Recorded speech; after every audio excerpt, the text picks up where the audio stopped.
I'll be straight with you.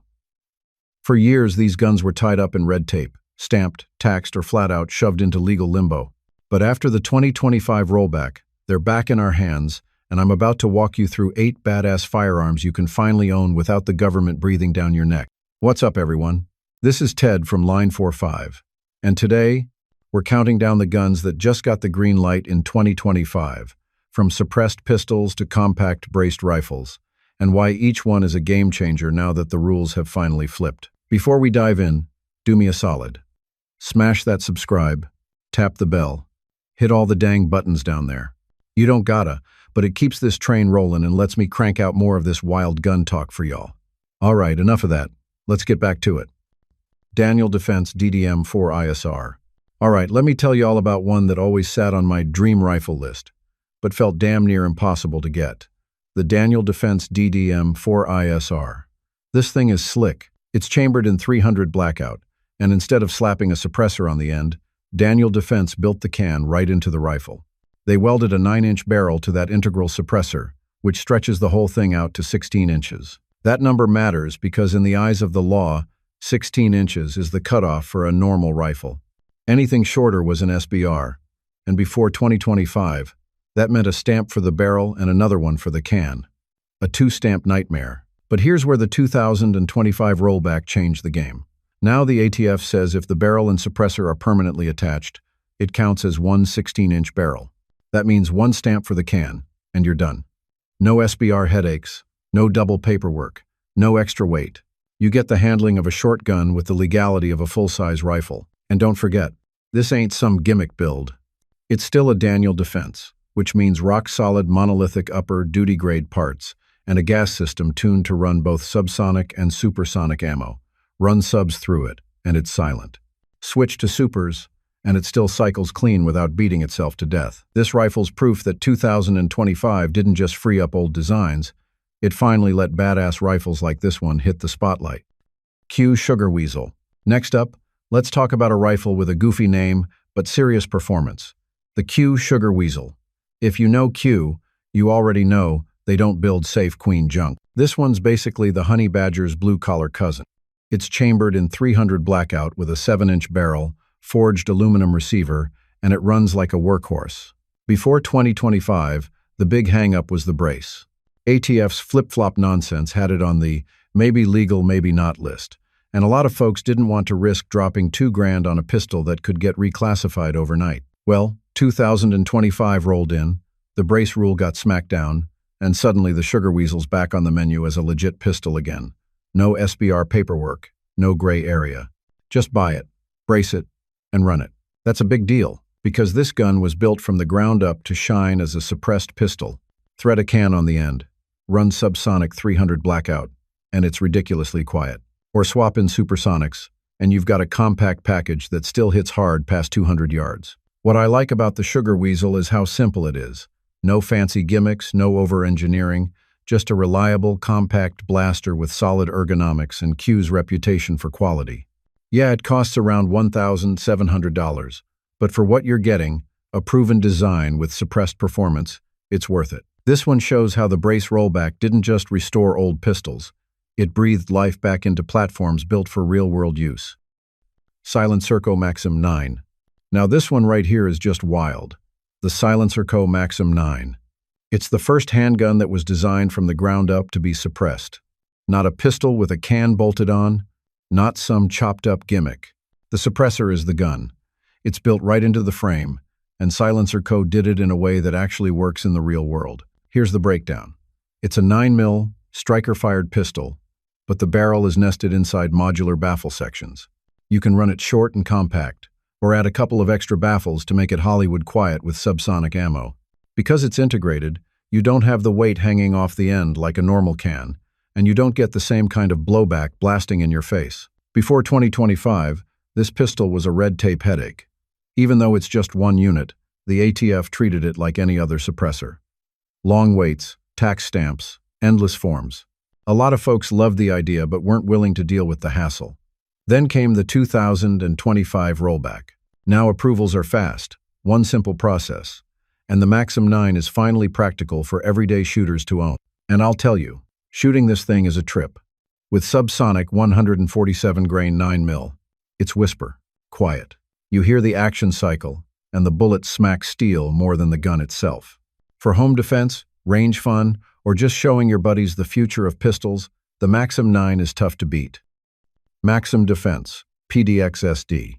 Now, if you're into compact firepower, the Maxim Defense PDXSD is about as wild as it gets. This thing looks like somebody shrunk down a rifle until it was barely bigger than an MP5, but it still runs 5.56 or 300 blackout like a champ. The PDXSD's claim to fame is its integrally suppressed design. You're looking at a 5.5-inch barrel with a can built in, and the whole rifle measures under 24 inches in length. That's ridiculously short for something still packing rifle calibers. Here's why it matters in 2025. Before the rule change, this was one of those guns stuck in NFA purgatory. Short barrel, stamp. Suppressor, another stamp. 2 sets of paperwork, 2 tax payments, and months of waiting. Nobody wanted to deal with that. But after the rollback, the PDXSD is now treated as a single suppressed rifle. 1 stamp, 1 process, and you're good to go. That shift alone made this gun actually attainable instead of a safe queen unicorn. Shooting it is a whole other story. Maxim designed the suppressor to handle back pressure, so it runs cleaner than you'd expect from such a tiny package. It weighs about 7.5 pounds, which feels solid in the hands, and with subsonic 300 BLK, it's shockingly quiet for how short it is. The price tag's steep. I think it's about $3,700, but you're paying for cutting-edge engineering that works. This one proves the 2025 reset wasn't just about old guns coming back. It opened the door for some seriously innovative designs. CZ Scorpion 3, Micro Plus. Now here's one that got a whole lot of love when it first hit, then got thrown into brace limbo. The CZ Scorpion 3 Plus Micro. If you've ever shot a Scorpion, you know why folks rave about them. They're affordable, reliable, and about as fun as a 9mm blaster can get. The micro version trims it down even more with a 4.2-inch cold hammer-forged barrel and modernized controls that are ambi-friendly. It's compact, light, and set up perfectly for a suppressor.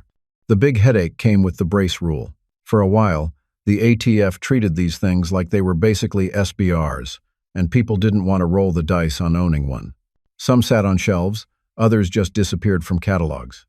But with the 2025 rollback, the Scorpion Micro is officially back in pistol territory. That means you can buy it, brace it, and run it without worrying about stacks of paperwork or a tax stamp hanging over your head. On the range, the Micro is flat-out fun. Low recoil, cheap to feed with 9mm, and it stays controllable even when you're running it fast. Add a can, and it turns into one of the smoothest little PCC-style pistols you can own. And at around $1,300, it's one of the more accessible guns on this list compared to some of the higher dollar options. This is the kind of firearm that proves the 2025 changes weren't just about high-end rifles. They gave everyday shooters back practical, affordable pistols. BT GHM9 Compact Gen 2. I've always had a soft spot for Swiss engineering, and the BT GHM9 Compact Gen 2 is a perfect example of why. This little 9mm pistol is built like a tank but handles light and smooth. It's got that straight blowback action, weighs under 5 pounds, and comes with a full-length top rail so you can throw whatever optic you want on it. And the best part? It eats Glock mags.